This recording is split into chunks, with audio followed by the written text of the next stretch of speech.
What's up, feasters? Welcome back to another great episode of the Anime Feast. This is the one and only Dominique, and with me today I have the Ushi no Mi model giraffe eating Matthew McCloskey. What's up, Matt? What up, Dom? When I grow up, I want to be an accountant. I thought you were He's going to not say I want to talking be a about Toys R Us OnlyFans. kid. So now I want to be an accountant, just like everybody else. God. And we also have the Ryu no Mi model Brachiosaurus eating Tawan. All right, make sure you put that on the end of that source. But yes, what up, guys? Brachiosaurus. For all you manga readers out there. And today, you guys, as you know, this is a lovely chapter review. We're just going to dive into One Piece chapter 1031. Scans came out. We did a lovely review. Great chapter. We're happy to discuss it with you. And I mean, honestly, to dive right on in before we really get into the chapter, the cover pages and the spread, we actually had all the second in commands for a lot of the pirate crews. So we got, the Dark Knight, Silver's Rayleigh, Ben Beckman of the I don't think you can say Ben Beckman like a normal. King, Katakuri, Killer, Marco, Beppo, Sabo, of course, my guy Zoro, and then Shiryu of the Rain. So that, I guess, solidifies that Shiryu is the second in command for Blackbeard's crew and not Lafitte. Honestly, I was thinking I didn't more even Jesus recognize that Burgess. until you said. Or Burgess, yeah. Literally until you said it, like I'm like blind react. I just. Yeah, I was just like, oh, that's a thing, Okay. and then I just kept on going. That's exactly what I did. See, that's why we keep Dom around. He pays attention to the small details. So yeah, I think that just for start, I think that's very interesting. We knew about the rest of them, but yeah, definitely. Or I guess even Katakuri is very interesting because you'd think it's Pedo, but No, I definitely thought it was Katakuri. Katakuri. Like, being the second I didn't strongest think- on the crew. Him like thought being it might like have an been the- overall protector of his I thought it was- siblings. I thought it was the oldest brother, the That's fire one. Pedo. Not Pedo, the because isn't Katakuri a Cracker? triplet? Hmm? Katakuri is a triplet, isn't he? I He's mean, triple with he's the other like with the oven- Inferno one, the oven. oven one, yeah, the oven guy. I don't know. And that's some research that I can do real quick. But I thought he was a triplet. I thought Paris Bear is like the oldest brother, and Katakuri is like he was a triplet with like the 4 through 6. We can look that up. Yeah. Yeah. We have the technology. To go into the chapter actually beginning, as I'm sure we all thought and knew, Big Mom's not down and out. We didn't think she would be, but before she erupted back from the metal, it was very funny that you had the Law and Kid kind of Law trying to get Kid to say what his awakening is. He's like, oh, so your awakening lets you assign magnetism to things, right? How long does that last for, huh? it's like, why would I tell you? And Kid was not having it. He was like, you feel stupid? You think I'm that stupid, but at the same time, I think Law was more assessing the situation. Like, if you didn't do it as long as I thought you did it, then Big Mom might not be out right now. But No, I would agree. I think Law was 100% trying to assess like the situation and see how long it would last so that they know how long they could do this to Big Mom. But at the same time, Kid's like, you are still an enemy, bro. At the end of the day, you are an enemy. I'm not telling you how my fruit works. Yes. Oh, pause. Back to Matt's question. Yes, he is a triplet of Daifuku and Oven. So, yes. it was oven. I was thinking Daifuku, I think was the one I was thinking of, but cool. You're still right. It's both of them, Daifuku and Oven. But yeah, Big Mom comes out of the rubble of all the metal beams. I'll never get over everyone saying, "Oh, Big Mom, there's no way she survived that." Are you crazy? Like, what? I was like, Big yeah, Mom I was wouldn't like- survive that. She survived a lot worse than metal beams. Yeah. She But- ate a nuke. Not ate a nuke, but she blew up a nuke right in front of her face. Yeah, she metal beams yeah. have nothing on her. Yeah. I mean, whatever Law's attack was, like that may have done more damage than her just falling down, honestly. But then she awakens with the whole life or Oshiruku. Yeah. And Like she was like, I'm gonna take the soul snatcher. Yeah, but she said she ate like a piece of her own soul too, like a year of her soul, right? Yeah, That was because the they were crazy part. So she grew even bigger than what she is, and it's like, is that how she became so big? Was because she eats her own lifespan? I guess I don't. I'm not confirmed on how I think that she's power just still works. she's big. I think she's just big because she was big as a kid. Yeah. So Yeah. I think her naturally is just a large being, but whatever she did just now allowed her to grow even larger. And I do like that we got to see that because I just remember the first time that she was really introduced when Luffy called her in that's She the was next on the island phone where with I'm the watching Fishman Dendoshi Island. after. Yeah, and she was on the phone and she looked like she was huge and just like a huge like drooling or like just scary lady. And we saw her and I was like, she doesn't look as big as that I thought she'd be from the phone call. But now seeing this and seeing that she can get bigger doing certain things, I'm like, okay, it makes sense why she may have been bigger at that moment. Maybe something was going on then, like what she's doing now. Because I think this more looks like her when she was first introduced. Because I think we were Yes. first introduced to her when in was it crap? I'm thinking of the island. I can't remember the island right now on top of my head. I can't remember Moria. No, Moria. No. Moria when Thriller she's Bark. like laying down, like where she's laying down with like her tongue sticking out. Was that Fishman Island or was that I thought that I was thought that was Fishman Island. It's Fishman when Island because it's Luffy, when Luffy called her and told her that he was taking over. Like this is his island now. yeah, but like Yeah. she looks more like that than whenever because when we first Hey, actually see her hey, in Matt, person, she did. I just said that like, just Yeah, now. never That's mind. exactly what I just said. Mosh Mosh. Oiwanaru. Oh, Luffy's the best He is. after Zoro. Anyway, Matt, your face. I know. He was like, I know. Yeah, it's like I'm confirming Dom is right. How that? But what blows my mind here is not only did Big Mom get bigger, everything about her got bigger. Hera got larger. Napoleon got larger. Why am I blanking on the son's name? the son is Pi. Paris Sparrow. Just kidding. No. But all the homies got bigger. She put the souls of the people she took into objects around her. Like Big Mom is about to go ham, and she even like acknowledged. You can tell that she's acknowledging Kid and Luke and Luffy and Law because she's like, you brats, you aren't bad. This is the most damage I've taken in decades. I'm like, if you want to see what an emperor is all about, like this is what an emperor is all about. Like it's time to get serious. And quite clearly, Law and Kid weren't backing down. Like Kid, because he wants to be an emperor. He wants to take over. He's like, I'm taking you off your throne. I'm taking your throne. Law, his whole thing is apparently still uncovering the history. And we knew that earlier in Wano when he was looking for poneglyphs. So quite clearly, Law also knows something about the poneglyphs and the uncovering history, and that's his goal. So I'm not this makes me less and less concerned about Law becoming a true enemy of Luffy and looking for being Pirate King, because that just doesn't seem to be his MO. Like clearly it's Kids, but not Law's.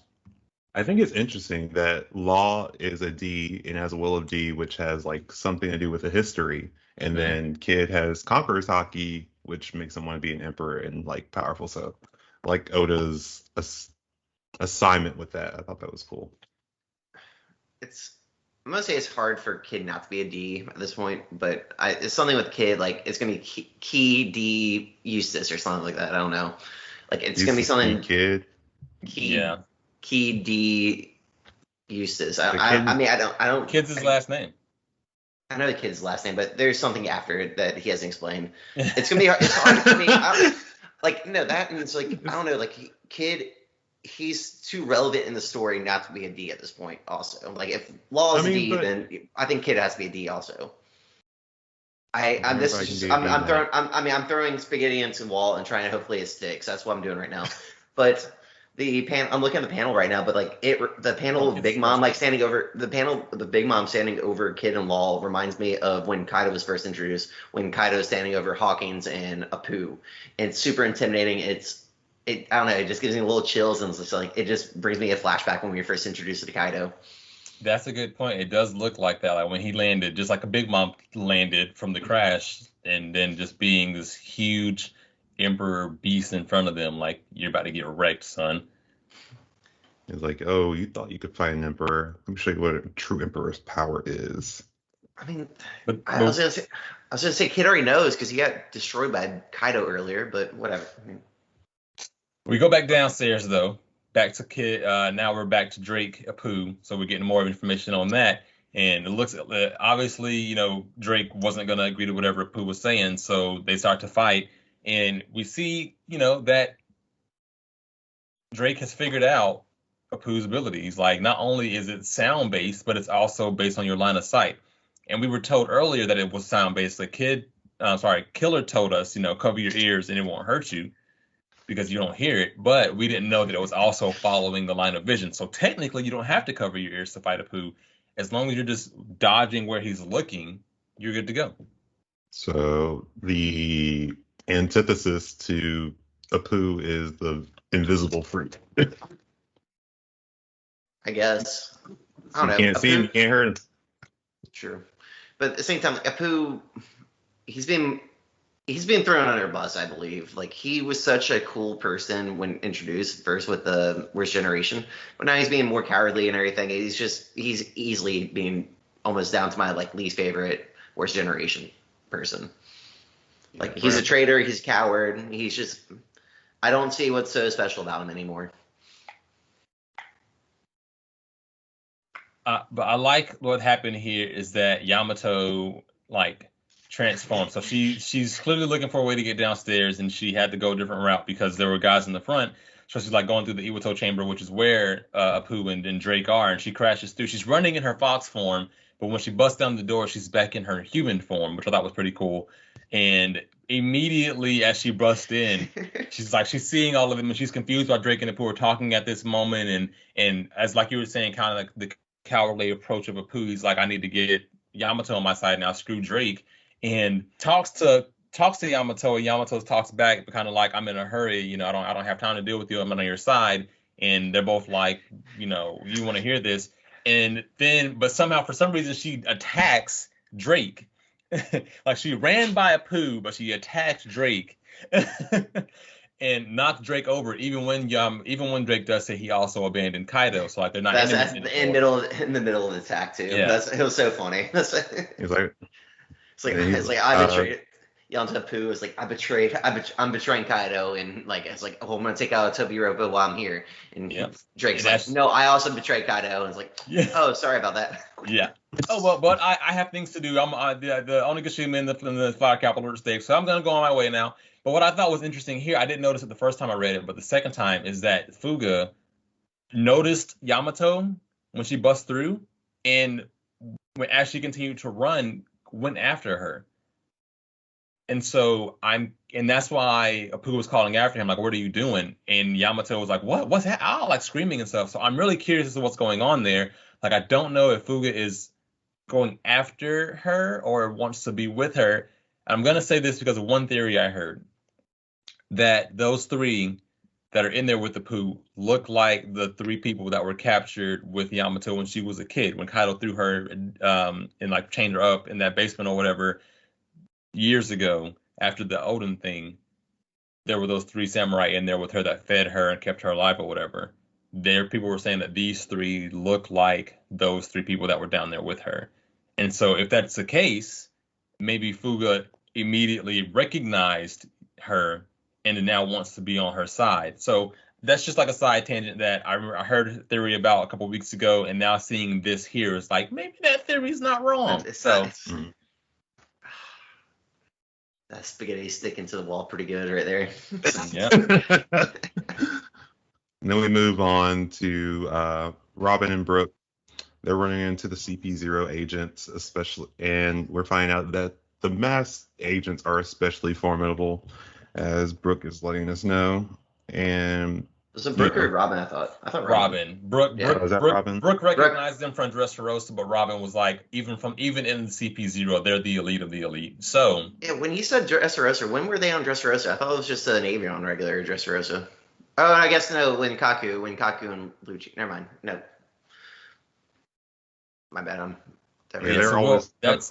That's going to be something to keep an eye out on. Clearly, they are going after Nico Robin, and she did say that, and the people were going to fight them for her, but it looks like the shorter mask guy did the shave technique because he disappeared immediately. So like some shit's going to go down there that hopefully we'll get next chapter. But the biggest thing was the last few pages of this chapter, Sanji. My boy. Other than Yeah, I don't think he beat the girl up. It's not like Sanji's character, but at the same time, like I guess it answered a question for a couple weeks back about like is he actually losing his mind or is he not? But when he smashed Reizu, I guess that he put it like he said he didn't put it. He's not gonna put it back on, but I think he put it back on. no, I'm 99 point. No, he didn't because you can see him on the last I mean, page. He's not in his suit. Yeah, he also, I think he set his foot on fire, or was that just him destroying it? He definitely destroyed it. I mean, he may have also put himself on fire when he did it, but no, that's just Sanji as Sanji. No raid. I don't think it's raid suit. No, I'm, that's I'm Even the color spread doesn't show like what he looks Yeah. like with his fire with the hell kick, with the hell face. I was so sad when he smashed the raid suit. I love the raid suit. I was I like, mean, I don't know if you were more sad than Queen was. yeah. He was definitely upset. He's like, no. Because Queen was so happy. Queen saw him bring the suit out. Her heart was like, he was like, "You're finally bringing the suit out, yeah!" And then Sanji was like, "Yeah, I'm not gonna blow the drum anymore." Smash. Queen was so upset. I was like, it's interesting that he called Zoro in the middle of battle too. I mean, I get it though. It shows law. I mean, right now, law. It shows Sanji's resolve right now. It's kind of like Sanji's to the point where I'm gonna assume when he was wrapping Zoro up, or right after Zoro got out, he put the Denden Mushi in his thing. Like he was able to kind of do that without Zoro noticing. And then obviously, because Zoro was so beaten up that he was like, "If you do come back, you're gonna need. I need to know where you were. Someone's gonna need to know where you are, so you don't friggin' die, Or just fall off the island." Yeah. So that was like very smart of Sanji. But back to him but just like really quick with the lady's bath and the sauna and all that stuff. Like because clearly he was running down the hall. He said he lost his thought. He doesn't remember anything. He was lost in thought and doesn't remember anything that happened.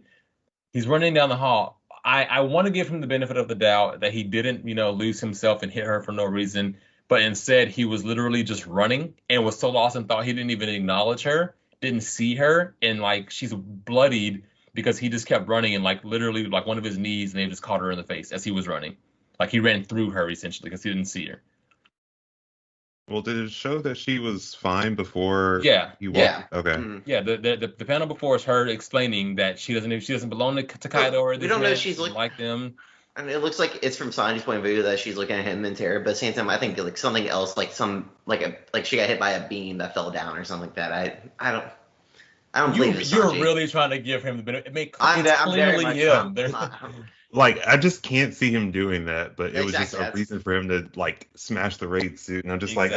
like, if he smashed that raid suit for no reason, I'm definitely gonna be pissed. I'm definitely gonna be pissed. Well, I mean, like he said, his body started doing these things. That when he put the suit on, at this point, he doesn't want to lose more of himself. His body has stopped changing, like the tingling has stopped, so he's done with the metamorphosis that's happening inside of him.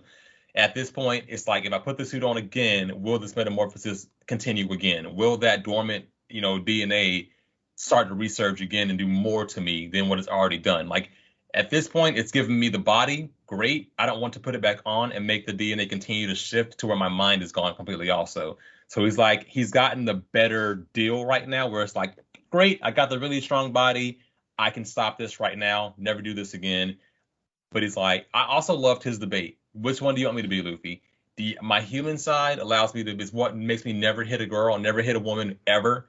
But I can also be the scientific, scientific experiment that will be a cold-hearted murderer whenever you want me to be. Like, I can take out anything and everything, even this beast in front of me talking about Queen. He was like, would be easy mincemeat. I can like tear it apart, which I thought was badass as fuck to be like, if you want me to be this cyborg, I can take out Queen with no problem. This is how Kaneki should have been in Tokyo Ghoul. Yeah. Just to throw my Tokyo Ghoul in reference for the day in, but at the same time, like I like it. I don't know. It's just a better version of that. But he doesn't want, like, he really doesn't want to lose himself. Correct. But Queen wants him to lose himself. No, Queen just Yeah. wants to see the Gurmatek. Yeah. He didn't Yeah. care about Yeah, his personality or what his inner turmoil is. He's like, I want to see that raid suit. You're gonna show me that raid suit because I guess he's always had this competition with Judge on how good of a cyborg creator he is. Mm-hmm. It's just, Honestly, it would have been a good thing to have like Queen fight Frankie if Frankie was stronger. Like Nah, cyborg versus cyborg. Queen would have to. I mean, technically, it is cyborg versus cyborg right now. Yeah. But I just love this. I love the Zoro part where he calls Zoro. Yes. I'm like, it's like, That's it's what I like was you're gonna my say. best friend. Like, it literally, Sanji's like, you're my best friend. If I ever change the way I'm not supposed to be, please just put me back where I'm supposed to be. Not I want put me you to back. do that. He said kill me. Kill me. Yeah, I know he said kill me. But If he said I kill me. if- He's like, kill me. Like, if I'm not the person that I'm meant to be, then Yeah. please just end my life. if I am any different than who I once was, take me down. And I love that Zoro was like, bet. With pleasure. With Say pleasure. less. Say With- less. He was like, bet. Just promise me one thing. You won't die before then. I'm like, yeah. And it's like Zoro was like, now I got something to look forward to. Yeah. Let me go ahead and deal with King real quick so I can go cut down Sanji. Yeah. I was like, something more important's happening. So I just got to deal with this little nuisance. Yeah. And then, Hey, you damn pterodactyl, will you stop flying around? Let me kill you so I can go kill my crewmate. I kind of wish they brought up like the little garden fight they had, like whose dinosaur was bigger to cook with, kind of thing, and it's like just. oh, that would have been perfect. It would make me so mad right now because clearly Queen. Clearly it was is beating King. Sanji's. Yeah. Well, I mean, just kind of how the chapter ended. What do you guys think? Because it was that Sanji was seemingly destroyed. I want to say he did because after he destroyed it and he vanished, and it does have the one panel of him saying, "Stop stoking the flames. I'm already red hot." You can see Sanji's face, and when he's in the raid suit, his mouth is covered and most of his face is covered except that one eye. But you can see his face in this panel, like you can see his mouth and everything. You're right. So the suit is destroyed. It's just this just takes Sanji to a whole nother level. I wonder if destroying it would like impart some of those pieces of the raid suit into his DNA, like somehow. I know that's definitely Did you turn into Luffy? Because that's a big stretch. I don't know. Maybe Actually, I can't even add that. That was a good one. Yeah, that was a really good one. I don't know. No, you're right with the raid suit thing. Like, unless I don't think he there's no partially other put the reason for suit that to on. happen other than the raid suit, or unless it's giving like off some residual, invisible technology. I don't know. Man, I think he just moved so fast that he just vanished. Like it's not that he turned invisible. I think he just moved so fast that he just was gone. he did a good job of not showing us what he actually is looking like right now. Because like even with the kick, I mean, it's like the flame of the kick after he kicked him. So maybe he put the suit on without the mask, but I don't think that's the case or scenario. Well, in the color, it doesn't. Yeah. Yeah, the color. He does the same thing with the color spread too. Like it's like you can still see his face, but you can't see his body, and it doesn't look like he's wearing the actual suit. But you can't tell from either of the pictures. Yeah, I think he just moved so fast that he just lost sight of him. So. I'm trying to see where he used Hell's Memories before, because he used it in the past, and I think this is a Fishman he used it on.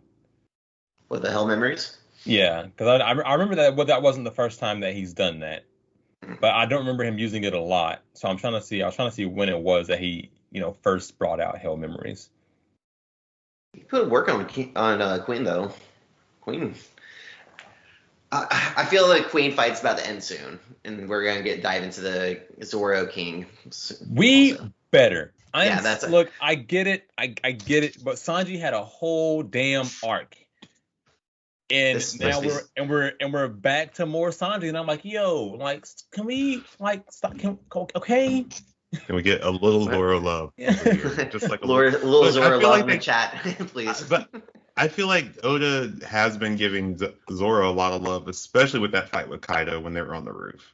Yes, we've been seeing his strength, and we've been getting great pieces of Zoro. But even that was mostly Luffy doing some good shit, Zoro throwing in a couple good attacks and showing that he has Conqueror's Haki, but then Zoro and blocking that attack. But that was like, we got great feats from Zoro, and then that was it. Sanji's literally gotten a whole arc, and following up to that whole arc, he now also was getting more power-ups and more quote-unquote screen time, manga time, of his fight. And I'm like, yo, just show me. I think Zoro's about to get his time though. He's about to get his, because like we really have not got like a Zoro like either pass like get to know his past, get to see what he's actually struggling with. I mean, we got a cool Kaido scene fight, which is what Zoro's meant to be, is to be the cool guy on screen with the swords. But it's like now we need to get a little sprinkles on top and get to know a little more about Zoro this arc, because this is his country that he's from anyway. Like we need to know more about Zoro now, or so we think. It's not confirmed, but it's almost there. At least we think his dad is from here. Like, yeah, we think his heritage is from Wano. So, all in all, fantastic chapter. I cannot wait to see what's going to happen next. It didn't say that there was a break. So next week we should have another chapter. Probably the finale of the Queen Sanji fight, or it'll finally take us back to what's happening with Zoro and Queen. That's what I would prefer. I want. So if I'm not mistaken, the way it typically goes is everyone else wraps up their fights before Luffy wraps up his fight.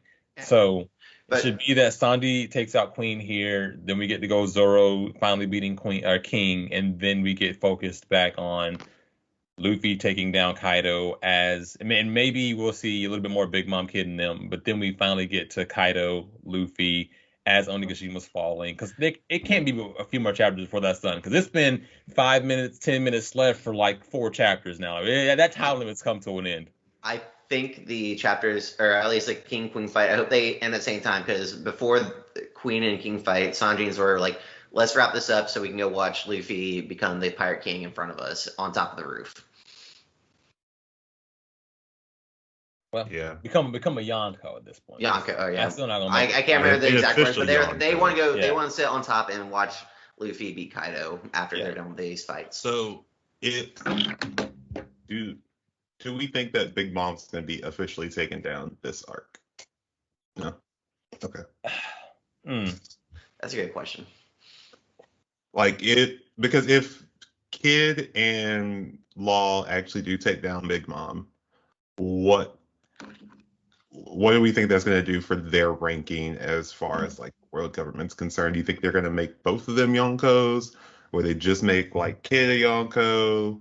Or would they just be, just extremely high bounties that would be, I don't know. Remember, Luffy's already considered the 5th Yonko, the 5th Emperor. So if Kaido and Big Mom fall, then those 2 vacant spots would become kings-in-law or kid-in-laws. Unless either or both of them die, I think Big Mom might be that thorn in the side that we might see until the end of the series. But I can't see her losing this arc, to be honest. Same. I think she'll get beaten up, but I'm going to put my theory of what I said last week or the other week. I think her crew's going to save her at last minute and take her back to her land, recover. Then we'll see her end of story with Blackbeard somewhere. Yeah, I think we'll see her in Elbaf, but yeah. And I also feel like we haven't seen enough of like her crew. I know we saw a lot of it in Whole Cake Island, but we still haven't seen Smoothie do anything, and she is like one of Big Mom's strongest kids. So I was like, yeah, I feel like there has to be something else with Big Mom. Smoothie's such an underwhelming character right now, and I want to like her more, but she's just. We don't know anything about her. She has Smoothie abilities, and that's all we know. Yeah, guys, be sure to follow the YouTube channel. Be sure to subscribe, guys, and hit the notification bell for more videos like this. We definitely appreciate your time. Be sure to follow us on social media. We are on Twitter as the Anime Feast, on Instagram as the Anime Feast. We'd love to hear your feedback, what you guys think about the chapter, anything else you guys want us to review or go over. And until next time. Stay hungry, my friends. Peace. Peace.